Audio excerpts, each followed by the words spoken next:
Hi everyone, Melissa here, CloudMom.com. Talking today about baby sleep routines and what you do when your baby, who has been a pretty good sleeper, you've gotten a nice schedule down for her or him, gets ill, or you go on a trip and all of a sudden their whole sleep routine is like thrown out the window. So I got this question recently from my colleague here at CloudMom, Katie, who's 20-month-old, was very sick with the stomach flu last week, like a lot of kids here in the city, and Katie was soothing her at night and holding her, and she found that all of a sudden all of these great habits she developed were just gone. So she reached out to me and we were talking about what you do in this situation. So the first thing, it sort of reminded me of what I'd been through with my own baby. So I thought back a little bit and we talked about this. I think really the first thing to do in these situations is as soon as the baby is better, no longer ill, or you're home from your trip, you go right back into that old routine. To me, I think you just basically go cold turkey. You're like, okay, we're home from Grandma and Grandpa's,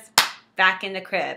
Or you're now better, you're going back in your crib. To me, there's no sort of transition here. You just sort of say, you're going back into your old routine, because just going through the transition of now starting to rock or put the baby to sleep or coming in at night and soothing them at night, I think it's going to be more complicated and confusing. Just my experience. This is what I have done and it has worked for me.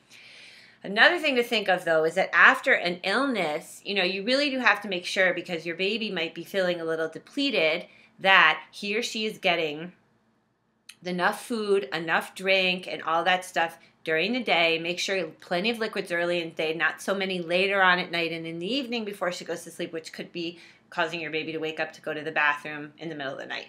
Even if she's not potty trained, she could be peeing or wetting her diaper, and that could be irritating her at night. So that's the second thing. And the third thing, I think, for this schedule is that when you're starting to have a lot of battles with getting your kids to sleep at night, I think it's a really good idea to really up the time you give yourself, expand that time you give yourself for the bedtime routine. So if you want your child to go to bed at 7, start that routine as early as you can. I've had days when I started it at 3:30 in the afternoon. I gave my kids a bath. We were ready. We had dinner, plenty of time for stories. And then I built in this kind of like wartime time. Like I knew they were going to give me a hard time, say one more book or keep getting out of bed. And I had that sort of built in so that I didn't start to look at my watch and freak out saying, oh my God, it's so late. You need to be in bed. You need to be in bed. Okay. So those are just 3 little ideas for getting your child back onto a good sleep routine after illness or travel or some sort of transition. If you have other things that you've done,